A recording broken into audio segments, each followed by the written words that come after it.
صحافت جیسے جو ہے نا شعبے کو چھوڑ کر کسی کاروبار میں جو ہے نا حصہ لے لیں.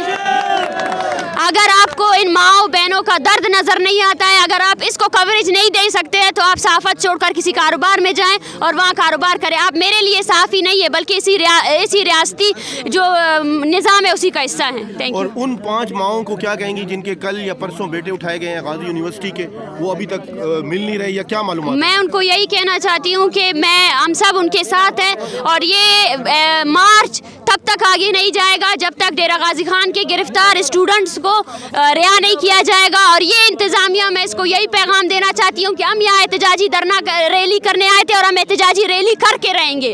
طاہر بلوچ, عامر بلوچ وغیرہ آئے ہوئے ہیں, طاہر بزدار وغیرہ غازی یونیورسٹی کے, کافی خوف کے بعد بھی وہ اس حصار کو توڑ کے آئے ہیں. جو طلبہ یہاں پہ پہنچے ہیں ان کے لیے کیا کہیں گے؟ میں ان کو خراج تحسین پیش کرتی ہوں. ٹو دی پوائنٹ کرے یہاں پہ, جب ہم آئے نا یہ بلوچ کو آیا نہیں ہے, اس کو ڈاکٹر صاحب آپ ٹو دی پوائنٹ. میں ان کو بہت زیادہ مشکور ہوں, کیونکہ یہ ثابت کرتا ہے کہ یہاں پہ پھر اس جبر کے اندر جہاں پہ لوگوں کو بات کرنے کی آزادی نہیں ہے, پھر بھی کچھ لوگ ہیں جو حق کے لیے بولتے ہیں, جن کو یہ پرواہ نہیں ہے کہ اگر وہ حق کے لیے بولیں گے تو ان کو گرفتار کیا جائے گا, ان پر تشدد کیا جائے گا.